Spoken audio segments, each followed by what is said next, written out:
in these streets. And I'm just like you. We getting locked by these caps. And I'm just like you.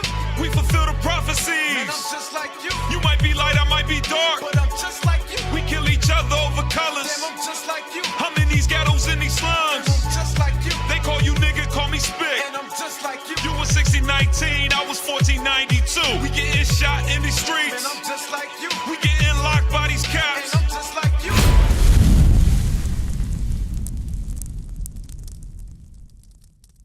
Welcome to FCN, quick news of the week. I'm your host, Captain Zakar. And this week in the news, Trump and Senator Tom Cotton is trying to remove Black history. Let's pull up the article. Read that for me, soldier.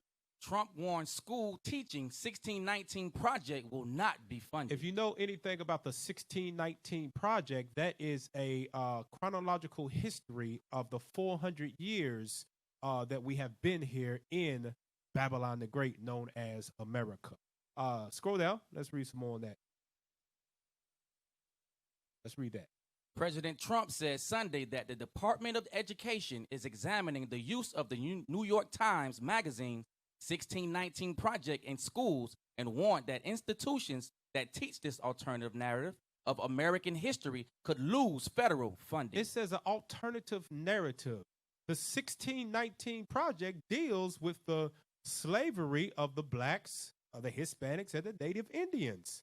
It deals with, how's that alternative history? No, it's the history that you don't want to talk about. Read on. Let's read the next. The project is based on the premise that American history began in 1619. It did, because when the black man got here to America, the black woman, this is when America became what?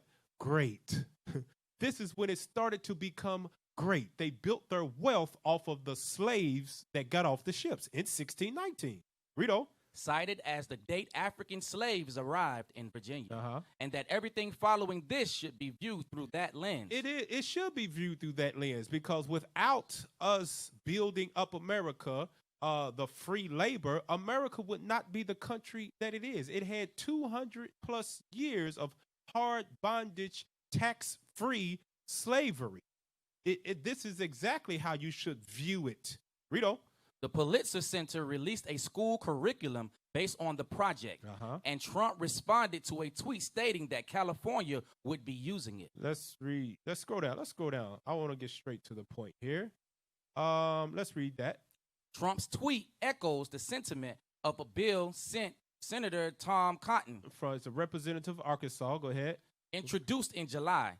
That bill proposed denying funds to any school that uses the 1619 project in its curriculum. At the time, schools in areas including Chicago and Washington, D.C. had already amended their history curriculum to reflect the project's message. So this is why it's so important for us blacks, Hispanics, and Native Indians, who God calls the Israelites, to start educating our own children. Because if we keep sending them to the oppressor into their school system, now you know firsthand they're going to be getting a slighted view of our history. It'll be straight lies. Read that. The project created by Nicole Hannah Jones was awarded the 2020 Pulitzer Prize for commentary.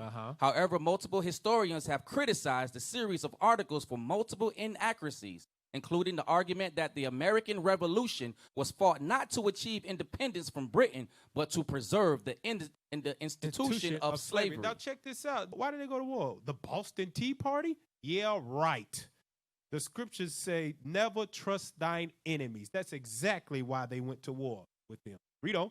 In a statement, Cotton called the project a racially divisive, revisionist account of history that denies the noble principles of freedom and equality on which our nation was founded. You know what they want you to believe? They want you to believe that the Pilgrims came here in the 1500s and they were welcomed by the Indians, and they all sat down and had turkey dinner with some cranberry sauce, and it was all love and peace. That's how they want you to view America's history. But we all know those are absolute lies. Now let's go to Ephesians chapter 6, because you got to look at it through a spiritual lens, because this is what it is. Ephesians 6, let's read 11 and 12. The book of Ephesians chapter 6 and verse 11.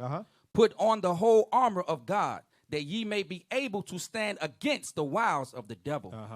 For we wrestle not against flesh and blood. We're not wrestling against flesh and blood, although it is Trump and Senator Tom Cotton physically doing this, sitting in the White House, passing this thing through Congress and banning certain things. Read on. But against principalities, against powers, against the rulers of darkness and of this world, against spiritual wickedness. Against spiritual wickedness. This is a spiritual battle move that Satan is using with his children to do what? Give me that in Psalms 83. Psalms 83, and let's read verse 3. It's the book of Psalms, chapter 83 and verse 3. They have taken crafty counsel against thy people and consulted against thy hidden ones. Against thy hidden ones. They have said, come and let us cut them off from being a nation. They said, come and let us cut them off from being a nation. That and denying the 1619 project to be taught in the school, that's a part of denying them, cutting them off from being a nation. Read. That the name of Israel That's the main point of it. The what? The name of Israel may be no more in remembrance. This is a spiritual battle. You may see it in the physical form, but it is a spiritual battle to cut off the name of Israel, that it be not remembered anymore. Keep reading. For they have consulted together with one consent. One agreement. They all on the same page. Read. They are confederate against thee. The tabernacles of Edom. The who? The tabernacles of Edom. Edom is the so-called white man. He's the first on God's hit list. He's the first of the nations that wants Israel to forget who they are, to become as they are. Let's go to the book of Babylon, to Timbuktu, to show you the atrocities of them trying to remove the truth of the 1619 project out of the school and teach that blacks migrated to America willingly. That's what they're pushing in the schools now, but not truth. So that's Babylon to Timbuktu. If you don't have it, go and get it. Let's see what it says in this historical book. Read that. Like the black Jews in America, some of the Jews of Guinea don't remember the original nationality. He has to say black Jews because when you say Jew, the first thought that comes up in our people's mind is what? Those Caucasian, those Edomites that want us to forget who we are. So read on. This deplorable ignorance is attributed to various causes. The fall of the Hebrew kingdoms that were on the west coast of Africa. Go ahead. The lack of communication with Jewish educational centers. Educational centers. What did they do? This is history repeating itself. What did they do? They cut us off from being a nation by changing curriculums, by not even at this time letting us build and establish educational centers where we could teach our own history. Read on. Intense persecution and deliberate blotting out of the mind their true nationality. So this is nothing new up under the sun. They deliberately blotted it out then. They are trying to deliberately blot it out now. Jump down to the next highlighted paragraph. In another example, the persecution of the black Jews in Portugal was so ruthless and frequent that Cecil Roth tells us the Jews did not divulge to their children the secret of their religion until they had attained the age of reason. The age of reasoning. Those days are coming back. Don't trust in your enemy, because they will surely imply this again. Just like they imposed up there the deliberate blotting out of the mind back then, they're doing it again. So don't think that they will not have ruthless persecution instituted once again in Babylon the Great. Read on. The Hebrew religion is such that if you deny your religion, which are the laws, statutes, and commandments of God, if you deny the Bible, read, you will eventually deny your nationality. You will deny who you are. The name of Israel will be no more in remembrance. Read on. The sociologists and psychologists know. The think tanks know. Read. And history has proven that if you deny your culture and nationality over a long period of time, you will totally forget it through the process of assimilation. That's exactly what America wants the Black, Hispanic, and Native Indian to do. They want them to assimilate into American culture. Be one of us. Do as we do. Live like we live. Call yourself after our names. But that's not what's going to happen. Give me that in 2 Maccabees chapter 6, verse 6, to show what their ancestors did. Read that. 2 Maccabees chapter 6 and verse 6.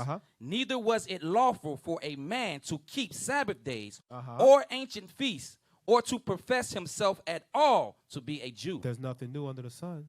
just when they called themselves the Greeks, they would not allow us to call ourselves Jews. And how did they do that? They cut us off from our book, from our Bible, from our educational centers. That the name of Israel, through a process of time, began to be forgotten. Go to Matthew chapter 16 and verse 18. But this is one thing they did not account for. They did not account for the black Messiah, Jesus the Christ. Read that. The book of Matthew chapter 16 and verse 18. And I say also unto thee that thou art Peter, and upon this rock, which is Christ, I will build my church. The church is the Israelites. Read. And the gates of hell shall not prevail against it. The gates of hell is America. And Christ, the black Messiah, said the gates of hell shall not prevail. They shall not be successful in cutting us off from being a nation. They shall not be successful in stopping the Israelites from raising back up again. Let's go to Isaiah 5 and let's read 13 and 14 to prove that America is the gates of hell. The book of Isaiah chapter 5 and verse 13.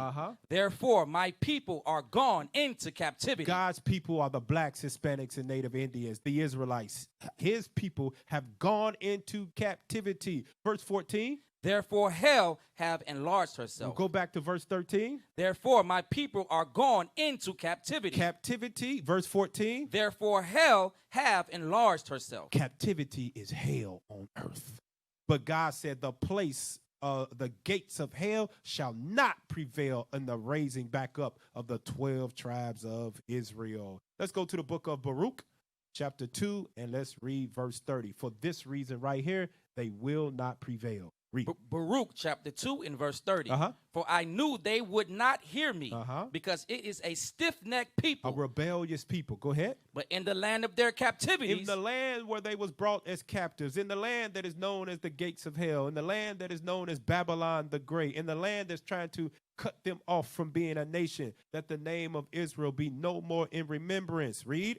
They shall remember themselves. God said we shall remember ourselves. And God is not a man that he can lie, that he should lie. So we will remember who we are because of what? Give me that in Nehemiah chapter 8, verse 8. How will the blacks, the Hispanics, and Native Indians remember themselves if they taken out the true history of the 1619 Project from schools and they're teaching that blacks migrated from Africa, willingly got on the boat and put themselves in chains and took a 6-month to a year boat ride, defecating on each other, being fed to the sharks.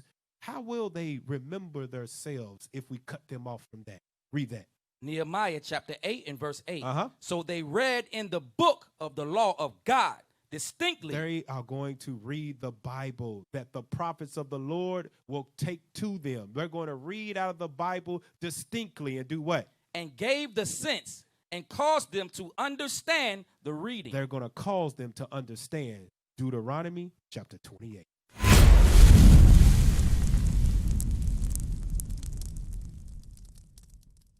We used to scream black power while Heron was pushed. But at the end of the day, nothing's in vain. IUIC has been given a vision. The tents of Judah has risen. Many has attempted the mission. Minor murmuring, omitting, and missing the mark. Just reading that he had the flame of fire in his eyes gave us the spark. We on Paul's mission. We out on the road, purple and gold.